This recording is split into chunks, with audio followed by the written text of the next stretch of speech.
Password होता है।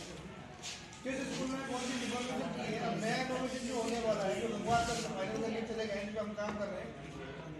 पहले हम डिस्ट्रिक्ट रैंकिंग निकाला करते थे, अभी हम जो नया रिस्ट्रक्चरिंग हुआ है उसके बाद में अब हम सीडीओ रैंकिंग करेंगे प्लस सीबीओ रैंकिंग करेंगे, ब्लॉक लेवल तक की रैंकिंग करेंगे, ताकि एक डिस्ट्रिक्ट में हमारे अंदर प्रॉब्लम नहीं आता। जैसे मान लीजिए 6 ब्लॉक है, चूरू है, चूरू में 6 ब्लॉक है, 6 ब्लॉक में 4 ब्लॉक में बहुत अच्छा काम हो रहा है, लेकिन 2 ब्लॉक पिछड़ रहा है, तो उसके वो पिछड़ने की वजह से पूरी डिस्ट्रिक्ट की रैंकिंग नीचे आ रही है। तो उन 4 ब्लॉक्स में अच्छा हो रहा है उनको छोड़ देंगे और जो 2 जहाँ कमजोरी हो रही है वहाँ फोकस करेंगे।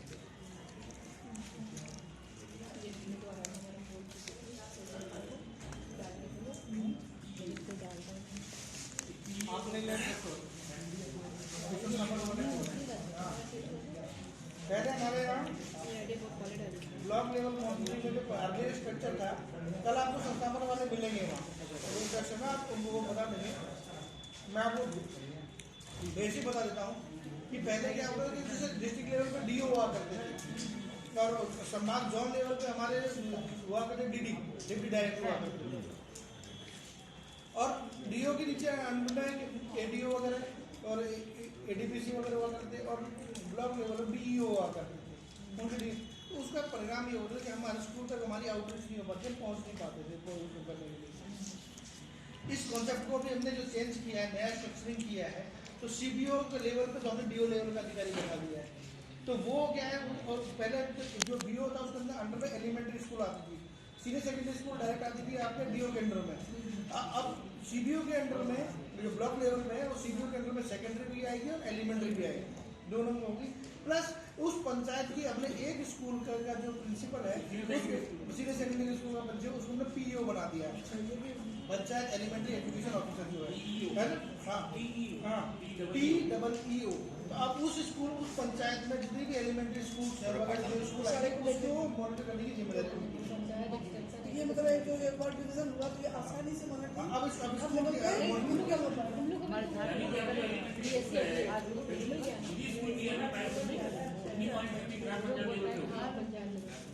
यहाँ पे कोई हार्ड कॉपी से सारा मॉनिटरिंग का होना है, रिपोर्टिंग का हो, पेपर वर्क नहीं रहा, सारा ऑनलाइन।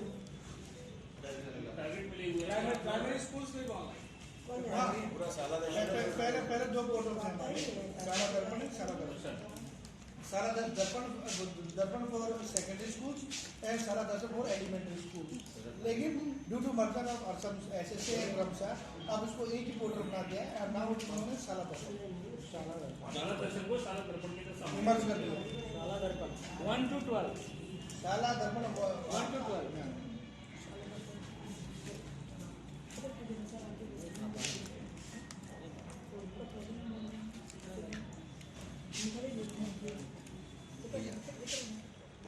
ये तो आप मुझे पूछते रहिएगा, प्रिंसिपल साहब से कुछ पूछना है विद्यालय के बारे में तो कितने साल से आप 4.5 साल हो गए यहाँ पर। 4.5 साल। जब आप आए तो उस समय आपके पास क्या क्या चैलेंजेस थे, और आज आपने एक तो नामांकन वृद्धि था जिसको अपन ने पूरा किया। आज अपने विद्यालय में 846 432 से 846 बच्चे। एक मिनट सर को रोक रहा हूँ, और सर्वी स्कूल में 846 बच्चे होना ये इसलिए कि नियर बाई बहुत सारे प्राइवेट क्वालिटी एजुकेशन वाले स्कूल हैं सारे यहाँ IIS स्कूल है जहाँ से आप दिल्ली से निकले उसी कॉर्नर पे आप स्कूल देखिए, बेनियन ट्री स्कूल यहाँ पर है, कैम्ब्रिज कोर्ट स्कूल यहाँ पर है, विनफील्ड ज्ञान आश्रम यहाँ पर है। उसके बावजूद भी 846 स्कूल नामांकन होना गवर्नमेंट स्कूल में अपने आप में ताली बजा दिया जाए कम से कम इसके लिए। बहुत बहुत सरकारी सर का शुभ नाम क्या होगा? एक डेमो है कि आप वो क्वालिटी दे रहे हैं जो बल्कि सरकारी की बात होती है, बच्चे का टीम सिलेक्शन हो गया, ये क्वालिटी हम मेंटेन कर रहे हैं गवर्नमेंट स्कूल। अरे सर, आपने यहाँ कोई इनोवेटिव चीज़ों को भी लागू अपने तरफ से किया जो सरकार नहीं चला रही, बट आपने सोचा कि स्कूल के लिए जरूरी है बच्चों को, आपने अपना कुछ सोच डेवलप इनोवेटिव अपन ने रिजल्ट इम्प्रूव करने के लिए अपन ने वीकली टेस्ट वीकली टेस्ट, ये आपका अपना इनोवेशन। हाँ, उनकी मेरिट लिस्ट बनाते हैं जैसे और कोचिंग संस्थानों में होता है, जैसे IIM वगैरह हैं, अच्छे संस्थानों में जैसे मेरिट लिस्ट बनाते हैं, बच्चों को मोटिवेट करते हैं। इस तरह से हमने बच्चों की मेरिट लिस्ट तैयार करते हैं। और फ्लैक्स भी आपने लगा, इसका फायदा बहुत सारे स्कूलों में फ्लैक्स तो है नहीं। आपने जो नेटवर्क स्टूडेंट्स उसका फ्लैक्स लगवा दिया, बिल्कुल लगा ये तो आपका इनोवेशन लगा। बच्चों को मोटिवेशन के लिए लगा हर स्कूल में ये तो आपका अपना सोच है। यहाँ लाइब्रेरी कैसे चल रहा है? लाइब्रेरी अच्छी चल रही है। तो उसमें कैसे आपने कोई प्रोग्राम बनाए होंगे कि बैच आप श्रीराम जी हैं, हमारे यहाँ लाइब्रेरी सर हैं, सेकंड ग्रेड में हैं, और बच्चों को जो है जितनी भी बुक्स अपने पास हैं उपलब्ध उनको वीकली में इशू करते हैं।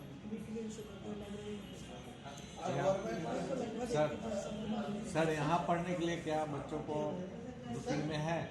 पेपर है, रूटीन में है 1 पीरियड की। जीरो बैलेंस आता है, रेस्ट पढ़ जीरो बैलेंस आता है, 1 पीरियड आता है। आप अगर देखना चाहेंगे वीक में एक क्लास में एक बार आएगा। बुक्स हमारी ये रखी हुई है गवर्नमेंट में जो पाठ्यक्रम चल रहा है, आप बुक्स हम लोग को 1 to 5 का बुक्स का कोई पीडीएफ वगैरह बना के दे सकते हैं। 1 to 5 में यहाँ टोटल कितने सब्जेक्ट हैं और कैसे किताब है, वो तो पोर्टल पर नहीं है। राजस्थान में पूछा था 9 स्टेट टीचर है, हमने चेक किया एनसीईआरटी वाले ई पाठशाला में, वहाँ राजस्थान नहीं है, वहाँ सिर्फ 7 या 9 स्टेट की बुक्स हैं अपलोड। तो हम लोग चाहेंगे कि यहाँ के पाठ्य पुस्तकों को भी देखें, हम लोग टेक्स्ट बुक कम से कम 3 to 5 देखें ज्ञान सेतु के लिए। यस। आप लोग में से कुछ अगर चाहते हैं सर से जानकारी लेना पूछें। जितना किस क्लास तक क्या है आपके क्लास? फर्स्ट है पहली क्लास से 12th तक जी। तो इसमें ड्रॉप आउट भी होते हैं या सब जो पहले में एडमिटेड हुए 12वीं तक चलते हैं? ड्रॉप आउट तो रहता है, लगभग 10% ड्रॉप आउट हो जाता है। हाँ, पहली क्लास में जैसे कुछ बच्चे इस तरह के आते हैं कि जिनके पेरेंट्स आसपास काम करते हैं, तो यदि वो पलायन करते हैं तो बच्चे भी उनके साथ पलायन कर जाते हैं। मेन कारण वही शिफ्टिंग, उनका गार्जियन का शिफ्टिंग। गार्जियन का safety। और कोई कारण? और कोई बच्चों कारण? का परसेंटेज ज़्यादा है या बच्चों का? ये 10% है, लगभग बराबर है। 5-5 का। स्टाफ होना चाहिए ना। वो शिफ्ट कर जाते हैं तभी, या यहाँ के रहते हुए भी कोई बच्चे या बच्चियाँ ऐसी हैं जो कि बीच में ही पढ़ाई छोड़ दिए? नहीं, ऐसा कुछ नहीं। जो बच्चा आगे अपने यहाँ क्योंकि अच्छा चल रहा है, वो बच्चा तो आगे 12th पास करके जाएगा। तो 10th में जैसे हो सकता है कि जैसे कोई और सब्जेक्ट लेना चाहे, जैसे अपने यहाँ 12th में आर्ट्स में 4 सब्जेक्ट हैं, history, political science, geography, economics, और साइंस में बायो है, मैथमेटिक्स नहीं है। तो जिन बच्चों को मैथ्स लेनी है वो चले जाते हैं दूसरे स्कूल में, पास में स्कूल है। और प्रत्येक दिन का उपस्थिति का परसेंटेज क्या रहा है? 70% 70%। वो जो 30% एब्सेंट होते हैं वो कंटिन्यू एब्सेंट होते हैं या नहीं, एक दिन सप्ताह में एक दिन या इस तरह से कंटिन्यू नहीं होते। जो ऐसा कोई केस होता है जो कंटिन्यू ऐसा होता है तो उनके पेरेंट्स को बुला करके बात करते तो हैं। वो रिमेडियल मेजर क्या लेते हैं? वही समस्या है, पेरेंट्स से बात करते हो?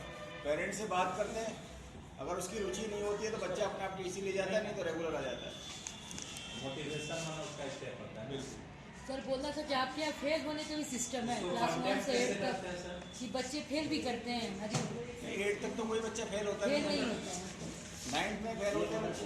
9th में फेल होते तो रुकते हैं। हाँ होते हैं। कैसे इसका ये क्या है? किस साइड पे है? जैसे बाहर में फ्लैग्स वगैरह भी लगा है, बच्चा लेंगे। कुछ बच्चे कुछ अच्छे स्तर पर कुछ अपना नाम किए, आपकी ओर से या फिर स्कूल मैनेजमेंट की ओर से कुछ ऐसे जो एवरेज बच्चे हैं या उससे नीचे जो बच्चे हैं उनके लिए कोई ऐसा एक लाइन खींचा गया हो या ऐसा कोई प्लान रखा गया हो टारगेट अचीवमेंट के लिए कि हम मेरा तो इतना % बच्चा जो इंटेलिजेंट लेवल से है वो आपको कंप्लीट कर रहा है, लेकिन जो एवरेज बच्चे हैं हमारे उनके लिए कोई एक है कि क्या क्या रेमेडियल देंगे, इनको किस स्टेज तक मुझे ले जाना, ऐसे कुछ मापदंड रेमेडियल टीचिंग होती है यहाँ पर। जैसे 8th क्लास में कोई पहले बच्चा, मापदंड ऐसा कुछ रखा गया है कि हमको यहाँ तक इनको पहुँचाना है, इन चीजों तक यहाँ पर ग्रेडिंग सिस्टम है। ए और बी ग्रेड जिस बच्चे के आई है वो तो सही है बच्चा, और सी और डी ग्रेड जिसकी आई है उस बच्चे के लिए अपन रेमेडियल टीचिंग क्लासेस लगाते हैं। नहीं सर, मेरा प्रश्न था जैसे बाहर आउट ऑफ स्कूल जैसे वो लैपटॉप कंप्यूटर में उनको लैपटॉप मिला या फिर आगे चलकर वो कुछ अच्छा किए, उस तरह से मैंने पूरी पाठ्यक्रम से अलावे कि हमारा बच्चा जैसे इस लेवल पे आ जाए तो स्कूल का जो 10th तक का पाठ्यक्रम है उसको कंप्लीट करने के बाद इतना वो सक्षम हो जाए कि अब उस क्षेत्र में वो चला जा सकता है या फिर वहाँ फाइट कर सकता है। वो तो ज़्यादा ही मापदंड रखेंगे। अपने यहाँ जो वोकेशनल एजुकेशन चल रही है उससे क्या हुआ है कि जैसे बच्चा 9th क्लास में मन बना लेता है अपना कि मुझे क्या करना है, मुझे इंजीनियरिंग लाइन में जाना है या कंप्यूटर लाइन में जाना है या मेडिकल में जाना है, वो विचार बना लेता है 9th क्लास में, और वो बच्चे के लिए बहुत अच्छा रहता है। और जब से वोकेशनल एजुकेशन स्कूल पाई है अपने यहाँ, तो मैंने ये नोट किया है कि अब हमारे यहाँ जो वोकेशनल वाले बच्चे जो हैं जिन्होंने वोकेशनल किया वो इंटेलिजेंट ज़्यादा हो जाते हैं, उनका रिजल्ट प्रतिशत भी बढ़ता है, उनका परसेंटेज प्रतिशत भी बढ़ता है। वो तो डूइंग लर्निंग मेथड में अपना सकते हैं, लेकिन विद्यालय में कोई ऐसा लाइनअप बनाया गया है जैसे कि हमारा एवरेज जो बच्चा है उसको हम क्या रेमेडियम देंगे जो हमारा उसका स्ट्रेंथन ऐसा हो जाए जो कि ज़्यादा से ज़्यादा संख्या में हमारा बच्चा कंप्लीट। वो तो एक कुछ संख्या है जो कि चला गया व्यावसायिक शिक्षा में, तो वो उसका अपना इंटरनल ये था बच्चा एवरेज व्यवसायिक शिक्षा नहीं लेता है। उसके लिए अपनी ICICI बैंक है जो CSR के तहत जो है बच्चों को ट्रेनिंग देती है। 4 ट्रेड है उनके पास, इलेक्ट्रिकल है, IT है और ब्यूटी एंड वेलनेस है। तो 6 महीने का कोर्स कराते हैं, 100% जॉब की गारंटी है उनकी। फिर तो कुछ बच्चे उसमें गए, उसमें उससे गए। नीचे जो रह गए, हाँ। जो छूट गए हमारे 10th एक्स्ट्रा क्लासेस लगाते हैं ना उनके लिए, एक्स्ट्रा कह रहे हैं ना कि रेमेडियल क्लासेस में उनका कोर्स करिकुलम पूरा करवाने के लिए, उनके उनकी प्रॉब्लम सॉल्व के लिए बैठ करके ऐसे मानिए 10 बच्चे हैं, 15 बच्चे हैं, उनको बैठ करके उनके ऊपर एक्स्ट्रा फोकस करते हैं। सर कह रहे हैं कि हमारे यहाँ साइंस में सर फर्स्ट ही आते हैं सारे, फर्स्ट ही आते हैं, सर, सेकंड ईयर कोई बच्चा सेवन्थ नहीं आया ही कोई क्लास 1 to 5 में ना। बच्चों का लर्निंग आउटकम्स जानने के लिए क्या टूल्स का इस्तेमाल करते हैं हम लोग? अपने यहाँ जो SA1 SA2 उस तरह से होते हैं, तो उसमें बच्चे की प्रोग्रेस पता लग जाती है हर 3 महीने में। जैसे वो या मंथली कोई टूल्स हम लोग डिजाइन किए हैं क्या? देखिए CCE है, ठीक है, SIQ के अंदर CCE हम के तहत मॉनिटर करते हैं बच्चों को। उसमें हम ये करते हैं कि हम हर बच्चे जो एलिमेंट्री लेवल के जो टीचर्स हैं वो बच्चे की कंटिन्यू प्रोग्रेस को मॉनिटर करते हैं, और उस SA1 SA2 SA3 SA4 ये हमारे जो मार्किंग ग्रेडिंग टाइम है ये हमको ऑनलाइन ही शाला दर्पण पोर्टल पे ही अपलोड करना पड़ता है कि बच्चा ये उसमें 4 सब्जेक्ट हैं आपके लैंग्वेज के। एक तो आपका लैंग्वेज होता है हिंदी, इंग्लिश, गणित। मेरा कहने का मतलब ये था वो मार्क्स सिर्फ हमारा एक टूल शो करता है, लेकिन उसके अलावा मतलब फिजिकल वेरिफिकेशन करने का कोई साधन यहाँ पर है क्या?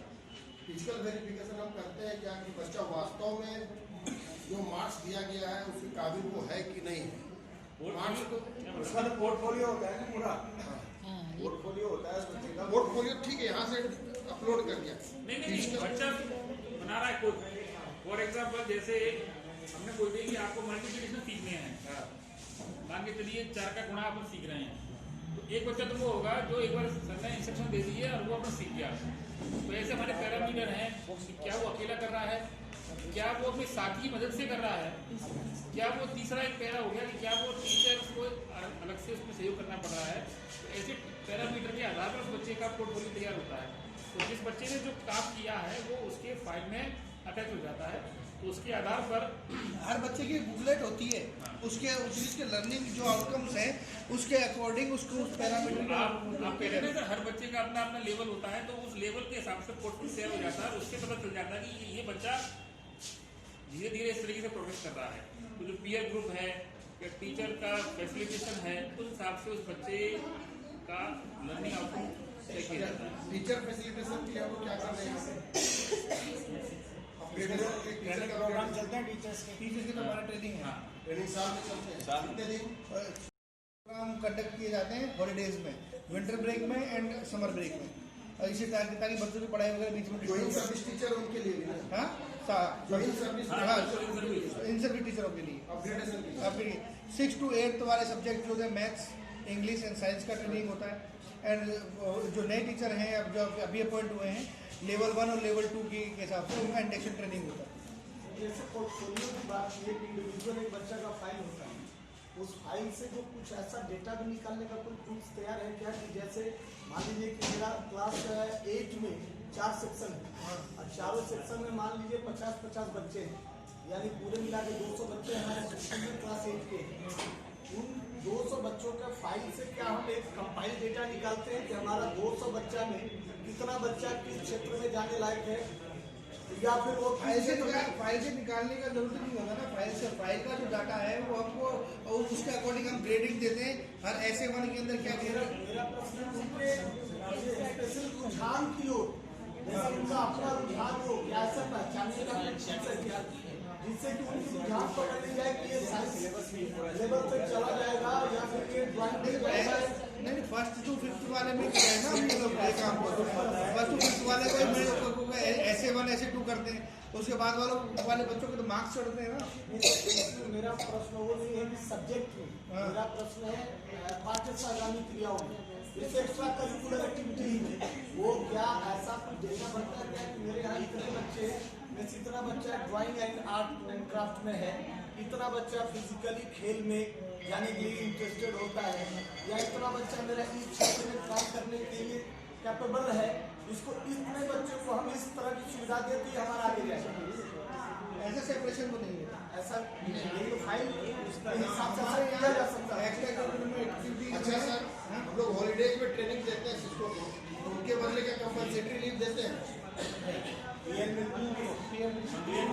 क्या मिलती है? पीयर प्रिविलेज लीव, हमारे यहाँ चली कुर्ती अवकाश जिनका अपन जो है कैश भी कर सकते हैं ना। पीएल मिल जाती है। अच्छा, अरे कोई तो लीव देना पड़ेगा। हाँ, पीयर मिलता है, उनके सर्विस बुक में क्रेडिट हो जाता है। अगर वो चाहें तो उसको इनकैश कर सकते हैं बी के टाइम जो उनको दिया जाता है, दिया जाता है। और उसके अगर वो ऐड कराना चाहते हैं अपनी सर्विस बुक में ऐड हो जाता है। तो अब हम लोग अब कंक्लूड करें। यस कंक्लूड करें तो आज कंक्लूड करना जैसा आदेश है सर, लेकिन आप लोग अच्छा से यहाँ आए, ऐसा नहीं बढ़िया से जवाब दीजिए। चलिए, मैं धन्यवाद देने के लिए हमारे 3 नेशनल अवार्डी सर हैं, इसमें से एक नेशनल अवार्डी किन्हीं को भी आमंत्रित करता हूँ अपने मन से कि आप आज के इस शानदार कार्यक्रम के लिए, स्कूल के शानदार आवाभगत के लिए विद्यालय परिवार को धन्यवाद देना चाहेंगे। प्रिंसिपल साहब, उनके सारे स्टाफ को धन्यवाद देना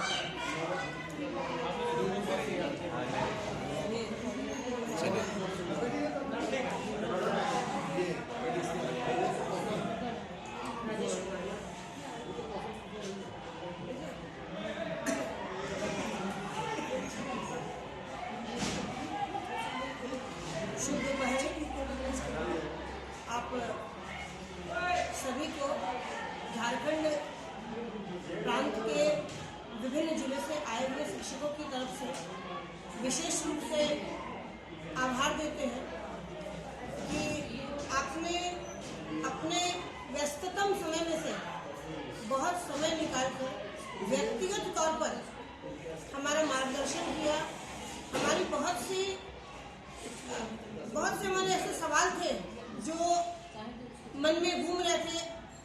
अपने राज्य और इस राज्य की व्यवस्था को देखते हुए उन सारी अनसुलझी पहेलियों का आपने हल दिया और यहाँ आकर बच्चों से मिलकर, शिक्षकों से मिलकर बहुत अच्छा लगा।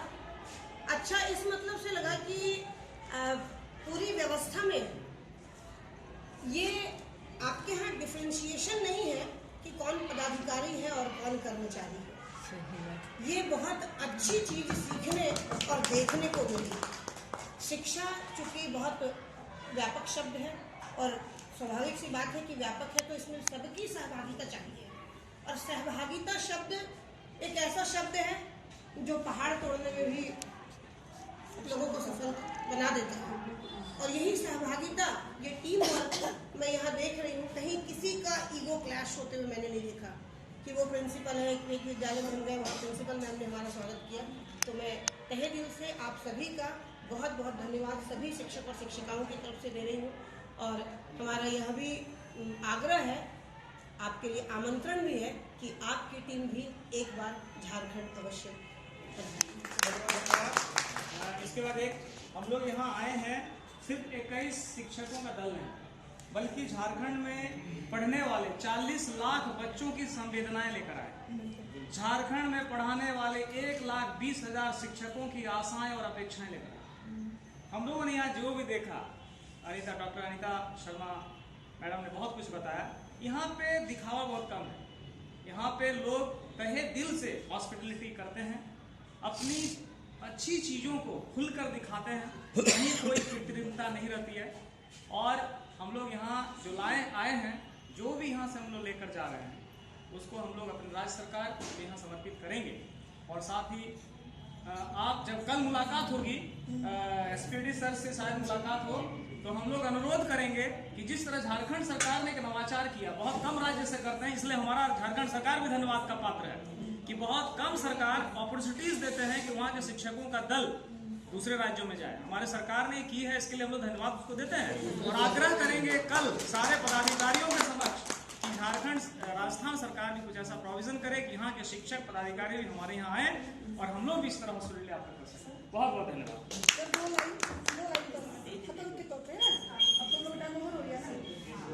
बाकी चीजें मेरी दोस्त डॉक्टर अनीता ने कहा, अरुण सर हमारे लीडर ने कहा, मैं बस इतना ही कहूँगी जितना इन लोगों ने कहा कि तो मैं भूल तो नहीं गई जो मैं बोलने वाली हूँ। नहीं याद है, नहीं पूछ बैठ नहीं जाएंगे, रुके ना। हजारों साल नरगिस अपनी बेनूरी पे रोती है, बड़ी मुश्किल से होता है चमन में ईद अवर पैदा।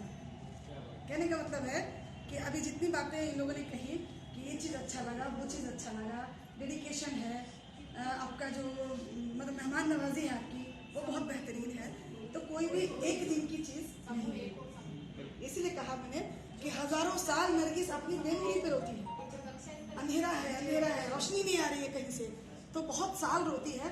उसके बाद कहीं जाके चमन में कोई ऐसी चीज़ उठती है जो देखने लायक होती है और लोग उसको देख के जाते हैं, तो बड़ी मुश्किल से होता है चमन में दीना होता है।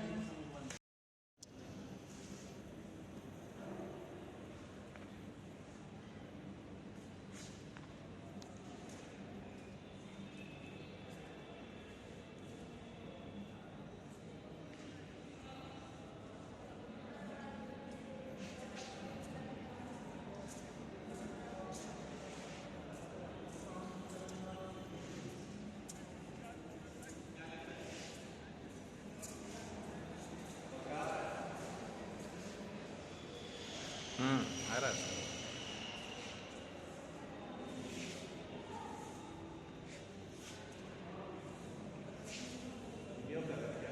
हाँ,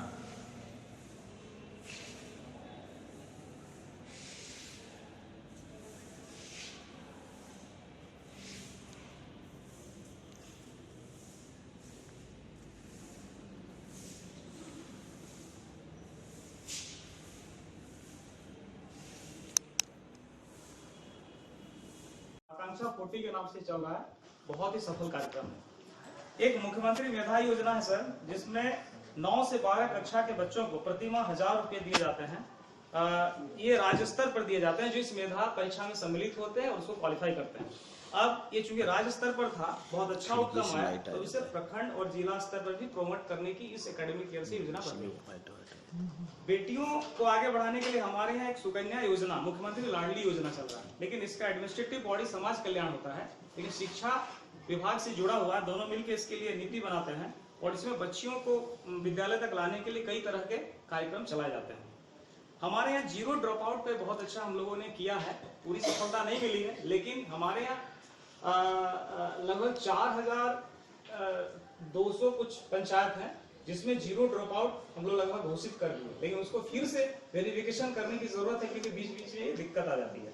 तो जेंडर गैप और जीरो ड्रॉप आउट इस मामले में हमारे राज्य ने पिछले 3 वर्षों में अच्छी जो है सफलता, हमारे 4258 4000 समथिंग 200 के आसपास। हम जैसे यहाँ पे गरीब और अनाथ बच्चों के लिए विद्यालय चल रहे हैं, और यहाँ से एक आया था कि हमारे यहाँ गरीब आदिम जनजाति जो ट्राइब्स और के लिए 270 आवासीय विद्यालय 270 हमारे रेसिडेंशियल स्कूल्स चल रहे हैं, लेकिन वहाँ जरूरी है कि वो आदिम जनजाति का हो, आदिवासी हो, तो बिलो पॉवर्टी लाइन का हो।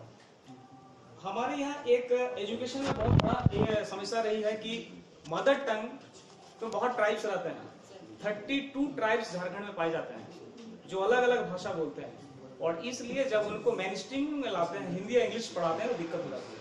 तो इसलिए कक्षा 1 और 2 पे मातृभाषा में पढ़ाई हो सके, इसलिए 8 अलग अलग भाषाई शिक्षकों की नियुक्ति इस वर्ष होने जा रही है।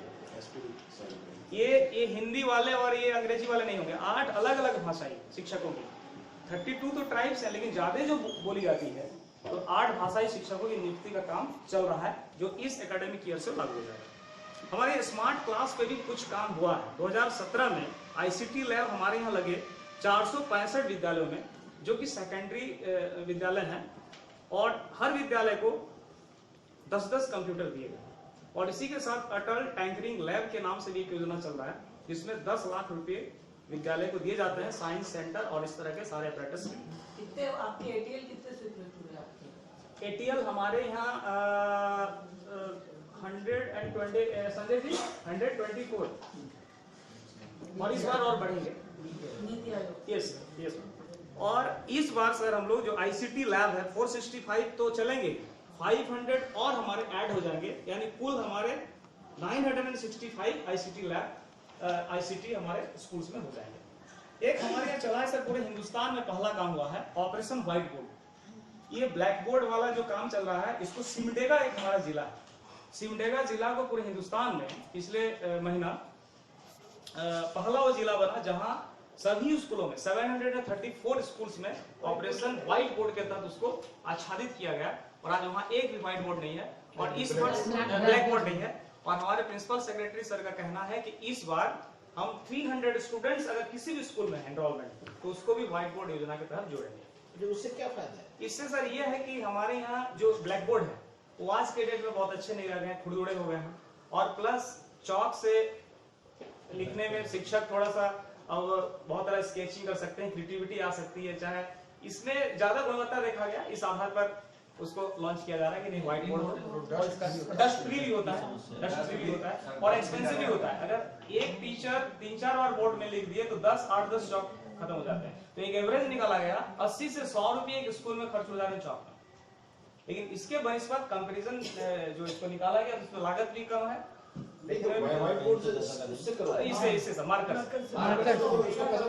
नहीं लगेगा, लेकिन कॉस्ट कम आएगा, डिग्निफाइड भी है। और ग्रीन बोर्ड वाला कहाँ गया? ग्रीन बोर्ड था एक पीछे। हाँ ग्रीन, तो उसको उड़ा दिया मतलब। अभी भी है ग्रीन। जी सर। और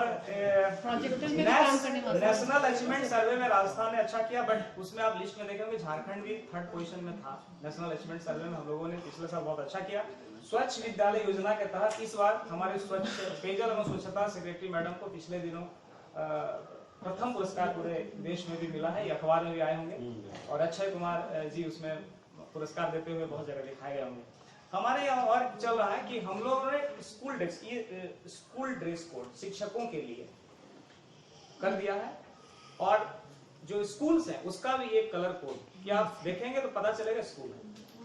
इसके बाद हमारे यहाँ 1 से 8 तक के बच्चों को सिर्फ ड्रेस नहीं दिए जाते हैं, बल्कि उसके अतिरिक्त स्कूल किट भी दिए जाते हैं, जिस स्कूल किट में बच्चों के लिए जूते मोजे, उसके बाद 1 to 8 1 to 5 में 590 रुपया, और 6 to 8 में 715 रुपये। आपकी स्कीम शेयर कर सकते हैं? ये वाली जो आपके स्कूल की वाली जो स्कीम बता रहे हो, उसका कॉस्ट कैलकुलेशन और ये सब? हाँ सारा मैं बात 500 रुपये और 715 उनके अकाउंट में पैसे चले जाते हैं। ये 590 का बाइफर्केशन है, उसका कोड है।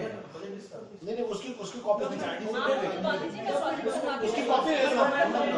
और स्कूल किट में सर जो 790 है, 700 उसका भी अलग अलग हेड है, इसमें इतने पैसे खर्च करेंगे स्कूल बैग के लिए, इतने जूते मोजे के लिए, वो बात समझ पाएंगे, वो तो ऑर्डर होगा।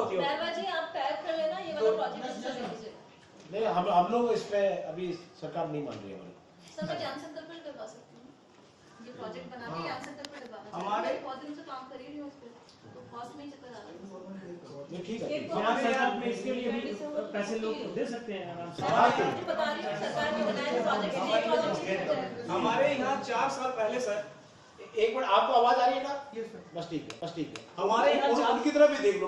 हमारे यहाँ 4 साल पहले 7000 विद्यालयों में बेंच डेस्क और इलेक्ट्रिसिटी थे, 7000, और आज हमारे झारखंड के सभी विद्यालयों में 36,000 विद्यालयों में लगभग हर स्कूल में बेंच डेस्क, चाहे क्लास 1 का हो, चाहे LKG का हो, चाहे किसी भी कक्षा को बेंच डेस्क है, और वो भी बहुत वेल फर्निश्ड। एक बेंच डेस्क का कॉस्ट 4000 रुपीज है। और साथ ही सभी स्कूलों में इलेक्ट्रिसिटी, पेयजल की सुविधा। अब इस बार और एक हम लोग का योजना शुरू हुआ, hand wash unit. Hand wash unit के तहत 500 से ज्यादा पड़ेगा। ये सर, 500 से ज्यादा बच्चे जहां हैं वहां पर 1 लाख रुपए स्कूल को डायरेक्ट उसके स्कूल मैनेजमेंट कमेटी के फंड में ग्रांट सरकार दे रही है कि आप हैंड वॉश यूनिट लगाओ, पाइपलाइनिंग करो, ऊपर टंकी लगाओ और सारा चीज करो। और जहां 300 to 500 है उन्हें 75,000 रुपीज दिए जा रहे हैं, और इस पर बहुत अच्छा हैंड वॉश यूनिट का काम हुआ है। हमारे यहाँ बच्चों को उत्प्रेरित करने के लिए कार्यक्रम चल रहा है मुख्यमंत्री शैक्षणिक भ्रमण। मुख्यमंत्री शैक्षणिक भ्रमण के तहत पूरे राज्य के हर जिले के हर प्रखंड से कुछ चयनित बच्चों को विभिन्न सांस्कृतिक और ऐतिहासिक क्षेत्रों को दिखाने के लिए ले जाया जाता है। ये 2 साल से चल रहा है। हमारे मुख्यमंत्री महोदय भी इस कार्यक्रम का काफी श्रेय सबको देते हैं, और इस वर्ष भी ये कार्यक्रम शुरू होने वाला है। हमारे यहाँ बाल समागम एक होता है, जैसे आपने बाल सभा कहा, बाल समागम। बाल समागम विद्यालय स्तर पर होते हैं, प्रखंड स्तर पर होते हैं, जिला स्तर पर होते हैं, राज्य स्तर पर होते हैं। बाल समागम में विभिन्न प्रकार के शैक्षणिक कार्यक्रम भी होते हैं, खेल कूद भी होते हैं, और जो बच्चे विद्यालय में बढ़िया करते हैं प्रखंड से जिला और राज्य तक जाते हैं। एक सबसे बड़ी बात है, बच्चों के लिए तो हर कार्यक्रम हर जगह होते हैं, हमारे शिक्षक समागम भी होते हैं। शिक्षक समागम जिला स्तर पर होता है, प्रखंड स्तर पर, जिला स्तर पर और फिर राज्य स्तर पर। यानी शिक्षकों के बीच कंपटीशन होती है रचनात्मक कार्यों के लिए, खेल कूद के लिए, और विभिन्न जिलों के शिक्षक वहां आते हैं। पिछले वर्ष 5000 शिक्षकों ने इसमें भाग लिया था, और इसमें से विभिन्न कैटेगरी में उसमें आए थे, मुझे भी उसमें मिला था। और मैं बता दूं कि कस्तूरबा संगम, जितने कस्तूरबा गांधी विद्यालय हैं उनके बीच भी कंपटीशन प्रतियोगिता कराई जाती है, स्वस्थ प्रतियोगिता, जिसको कस्तूरबा संगम के नाम से जानते हैं, लेकिन ये जिला और राज्य स्तर पर ही होता है। हमारे यहाँ एक है नवाचार। मैं अब सर को एक पुस्तक थोड़ी देर में भेंट करने वाला हूँ। हमारे यहाँ नवाचार पे काम हो रहा है, शिक्षा में शून्य निवेश, यानी जीरो इन्वेस्टमेंट हो। जीरो इन्वेस्टमेंट हम मानते हैं, लेकिन कुछ अगर कम लागत आ जाए तो उसको भी जीरो मान लेते हैं। जीरो इन्वेस्टमेंट पर हम क्लासरूम में टीचिंग लर्निंग मटेरियल्स कैसे डेवलप करें, जीरो इन्वेस्टमेंट पर हम क्लासरूम को कैसे बेहतर ढंग से संचालित करें, और इस तरह से बहुत तरह की चीज हैं। पिछले वर्ष एक एजेंसी के द्वारा पूरे राज्य से 12,000 नवाचारों को कलेक्ट किया गया, जिसमें से 31 नवाचार को उसमें जगह मिला, 32, और सारे नवाचारी शिक्षकों को बुलाया गया था और राज्यपाल मैडम के द्वारा सम्मानित कराया गया था। तो ये पुस्तक मैं आज मेरे संबोधन के बाद सर को भेंट करना चाहूंगा। इसमें बहुत तरह के नवाचार हैं, बाल संसद से लेकर नैतिक शिक्षा से लेकर और तरह की बात, और इसमें हमारे राष्ट्रपति महोदय का भी संबोधन है, उनका भी संदेश है। नवाचार बहुत बड़ा विषय है, इसलिए इस पे किताब में दे दूंगा।